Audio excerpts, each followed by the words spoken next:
Hi ಎಲ್ಲರಿಗೂ, ಇದು ನನ್ನ ವೆಯ್ಟ್ ಲಾಸ್ ಜರ್ನಿಯ ಡೇ 5 ಅಲ್ಲಿ ನಾನು 53 ಕಿಲೋ ಆಗಿದ್ದೀನಿ. ಈಗ ಆಲ್ರೆಡಿ ನಾನು 1 kg 200 ಗ್ರಾಮ್ ಅಷ್ಟು ಕಡಿಮೆ ಮಾಡ್ಕೊಂಡಿದ್ದೀನಿ.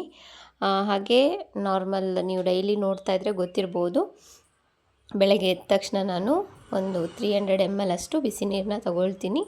ಸೊ ಅದೆಲ್ಲ ಆದ ನಂತರ ತಿಂಡಿ ಮಾಡೋ 20 ಮಿನಿಟ್ಸ್ ಮುಂಚೆ ನಾನು ನನ್ನ ಮ್ಯಾಜಿಕಲ್ ಡ್ರಿಂಕ್ನ ತೊಗೊಳ್ತಿದ್ದೀನಿ. ಸೊ ಇದು ನನಗೆ ವೆಯ್ಟ್ ಲಾಸ್ ಮಾಡೋಕ್ಕೆ ತುಂಬ ಅಂದರೆ ತುಂಬಾ ಹೆಲ್ಪ್ ಮಾಡುತ್ತೆ.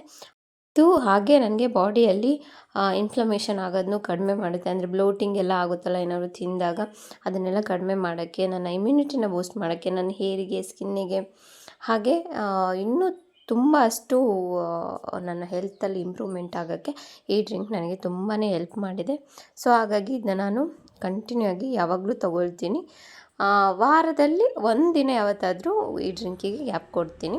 ಸೊ ಇದು ತೊಗೊಂಡು ಆದ ನಂತರ 10-20 ಮಿನಿಟ್ಸ್ ಬಿಟ್ಟು ನಾನು ತಿಂಡಿ ತೊಗೊಳ್ತಿದ್ದೀನಿ. ಇವತ್ತು ತಿಂಡಿಯಲ್ಲಿ ಬಾಳೆಹಣ್ಣು ಒಂದು ತೊಗೊಂಡಿದ್ದೀನಿ, ಹಾಗೆ ಒಂದು ನೀರು ದೋಸೆ, ಹಾಗೆ ಸ್ವಲ್ಪ ಪಲ್ಯ, ಎಲ್ಲ ತರಕಾರಿ ಮಿಕ್ಸ್ ಹಾಕಿರುವಂಥ ಪಲ್ಯ, ಒಂಚೂರು ಟೀ ತೊಗೊಂಡಿದ್ದೆ.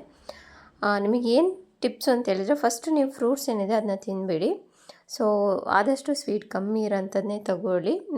ಯಾಕೆಂದರೆ ಕೆಲವೊಬ್ಬರಿಗೆಲ್ಲ ಸ್ವೀಟ್ ತಿನ್ನೋದು ಫಸ್ಟೇ ಇಷ್ಟ ಆಗೋಲ್ಲ, ಬಟ್ ಆದರೂ ಸ್ವಲ್ಪ ದಿನ ಅಭ್ಯಾಸ ಆಗುತ್ತೆ. ಹಾಗೆ ತಿಂಡಿ ತಿನ್ನುವಾಗ ನಿಧಾನವಾಗಿ ತಿನ್ನಿ.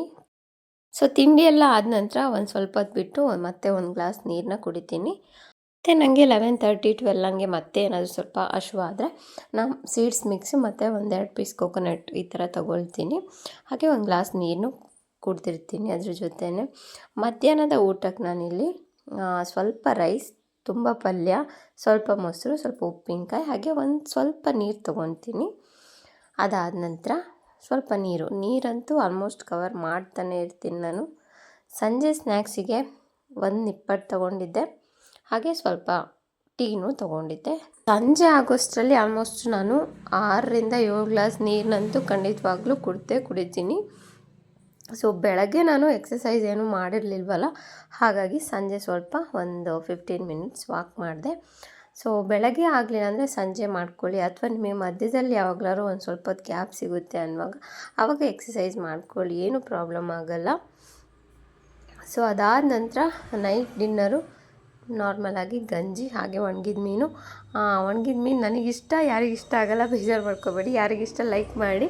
ಹಾಗೆ ಗಂಜಿಗೆ ಸ್ವಲ್ಪ ಸೊಪ್ಪೆಲ್ಲ ಕಟ್ ಮಾಡಿ ಹಾಕ್ಕೊಂಡು ಗಂಜಿ ಮಾಡಿ ಕುಡ್ತಿದ್ದೆ. ಇವತ್ತಿನ ಡಿನ್ನರ್ ಇಷ್ಟೇ. ಸೊ ಅದಾದ ನಂತರ ಮಲಗೋ ಅರ್ಧ ಗಂಟೆ ಮುಂಚೆ ಬಿಸಿ ನೀರಿಗೆ ಅಳಲೆಕಾಯಿ ಪೌಡರ್ನ 1 ಸ್ಪೂನಷ್ಟು ಹಾಕಿ ಮಿಕ್ಸ್ ಮಾಡಿ ಕುಡಿತೀನಿ.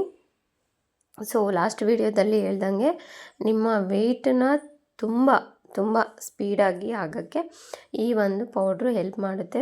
ಇದು ದೇಹಕ್ಕೂ ತುಂಬಾ ಒಳ್ಳೆಯದು, ನಿಮ್ಮ ಬಾಡಿನ ತುಂಬ ಕ್ಲೀನಾಗಿ ಡಿಟಾಕ್ಸ್ ಮಾಡೋಕ್ಕೆ ತುಂಬಾ ಹೆಲ್ಪ್ ಮಾಡುತ್ತೆ ಇದು. ಸೊ ಇದನ್ನು ಕುಡಿಯೋದು ಸ್ವಲ್ಪ ಕಷ್ಟ ಆಗಿರ್ಬೋದು, ಬಟ್ ಕಹಿ ಏನಿರಲ್ಲ, ಸ್ವಲ್ಪ ಉಗುರಾಗಿರುತ್ತೆ ಅಷ್ಟೇ. ಹಾಗೆ ಇವತ್ತಿನ ವಿಡಿಯೋ ಇಷ್ಟೇ. ನಾಳೆ ಮತ್ತೆ ಸಿಗ್ತೀನಿ. ಬಾಯ್.